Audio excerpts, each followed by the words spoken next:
एंडे, कुडुम, आंगंगेले बीते 10 सालों में लक्षद्वीप के लोगों की ईज ऑफ लिविंग बढ़ाने के लिए केंद्र सरकार ने कोई कोर कसर बाकी नहीं छोड़ी है। नमस्कार, आप देख रहे हैं लक्षद्वीप, जो अरब सागर में एक छोटा सा द्वीप समूह है, अपनी सुंदरता, संस्कृति और पर्यावरण के लिए जाना जाता है। इस द्वीप समूह की आबादी का लगभग 96% हिस्सा मुस्लिम है, जो इसकी विशेषता है। लक्षद्वीप को भारत का एक केंद्र शासित प्रदेश माना जाता है, जिसका प्रशासन एक राज्यपाल द्वारा किया जाता है। लक्षद्वीप में पिछले कुछ महीनों से विकास के नाम पर कई विवादित नियम लागू करने की कोशिश की जा रही है, जिनका विरोध स्थानीय लोगों और विपक्षी दलों ने किया है। इन नियमों में से कुछ है गौवंश हत्या पर प्रतिबंध, द्विसंतान नीति, असामाजिक गतिविधियों का निवारण अधिनियम, लक्षद्वीप विकास प्राधिकरण नियमावली आदि। इन नियमों का उद्देश्य लक्षद्वीप को मालदीव की तरह एक प्रमुख पर्यटन स्थल बनाना है, लेकिन आलोचकों का कहना है कि इसे द्वीप की अनूठी संस्कृति और परंपरा को नुकसान पहुंचेगा। इस पृष्ठभूमि में प्रधानमंत्री नरेंद्र मोदी ने 3 जनवरी 2024 को लक्षद्वीप का दौरा किया और वहां कई विकास परियोजनाओं का उद्घाटन और शिलान्यास किया।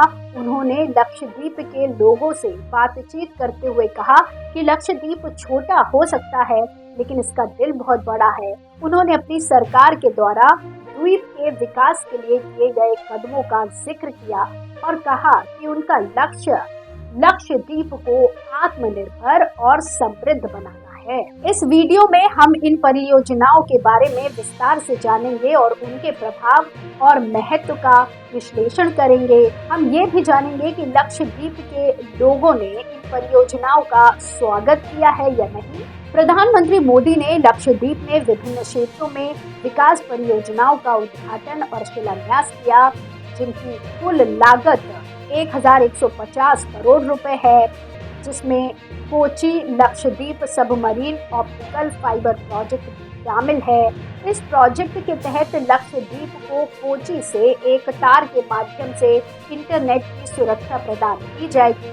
इससे लक्षद्वीप के इंटरनेट की गति 100 गुना बढ़ जाएगी, जो अभी की 1.7 GBps से 200 GBps हो जाएगी। इससे लक्षद्वीप के लोगों को टेलीमेडिसिन, ई गवर्नेंस, शिक्षा, डिजिटल बैंकिंग, मुद्रा उपयोग और साक्षरता जैसी सेवाओं का लाभ मिलेगा। इसके अलावा low temperature thermal desalination LTTP plan, जिसका उद्घाटन कड़मत द्वीप पर किया गया है, जिसके जरिए प्रतिदिन 1.5 लाख लीटर साफ पीने का पानी उत्पन्न किया जाएगा।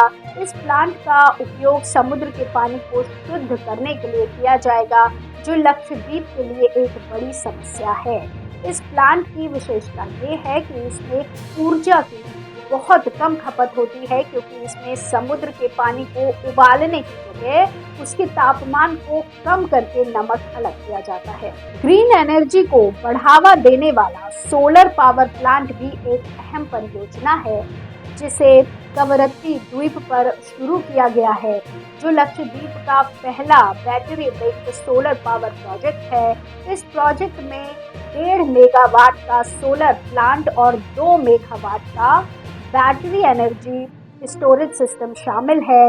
इससे लक्षद्वीप को प्रदूषण मुक्त और सस्ती बिजली मिलेगी, जो अभी डीजल जनरेटर से उत्पन्न की जाती है। प्राथमिक स्वास्थ्य सुविधा प्रोजेक्ट के तहत कल्पेनी द्वीप पर एक प्राथमिक स्वास्थ्य सुविधा का पुनर्निर्माण किया जाएगा, जो लक्षद्वीप के लोगों को बेहतर चिकित्सा सेवाएं प्रदान करेगा। इस सुविधा में एक एक्सरे मशीन, एक एक्सरे टेक्नीशियन, एक लेबोरेटरी, एक फार्मेसी, एक डॉक्टर और एक नर्स शामिल होंगे। लक्षद्वीप के 5 द्वीपों अंड्रोथ, चेतलात, कड़मत, अगत्ती और मिनिकॉय में मॉडल आंगनवाड़ी केंद्र के तहत 5 मॉडल आंगनवाड़ी केंद्र बनाए जाएंगे जो नंद घर के नाम से जाने जाएंगे। ये केंद्र बाल विकास और महिला सशक्तिकरण के लिए एक आधुनिक और सुसज्जित प्लेटफॉर्म होंगे। इन केंद्रों में बच्चों को शिक्षा, पोषण, स्वास्थ्य और खेल की सुविधाएं मिलेंगी। इनमें महिलाओं को रोजगार, बचत, ऋण, स्वास्थ्य बीमा और उद्यमिता के अवसर भी मिलेंगे। इस तरह हमने देखा कि कैसे प्रधानमंत्री मोदी ने लक्षद्वीप के विकास के लिए नई परियोजनाओं का उद्घाटन और शिलान्यास किया। ये परियोजनाएं द्वीप के लोगों के जीवन में व्यापक परिवर्तन ला सकती है, जो उन्हें शिक्षा, स्वास्थ्य, रोजगार और आर्थिक विकास में सहायता प्रदान करेगी। ये नई परियोजनाएं लक्षद्वीप के लोगों के लिए नई संभावनाओं का द्वार खोलेगी और उन्हें एक बेहतर भविष्य की दिशा देगी। इसी के साथ हम आपसे लेते हैं विदा। अगर आपने अभी तक हमारे चैनल को सब्सक्राइब नहीं किया है तो एयर न्यूज़ को सब्सक्राइब कर लें और बेल आइकॉन पर क्लिक करें ताकि आप हमारे नए वीडियो की सूचनाएं तुरंत प्राप्त कर सकें।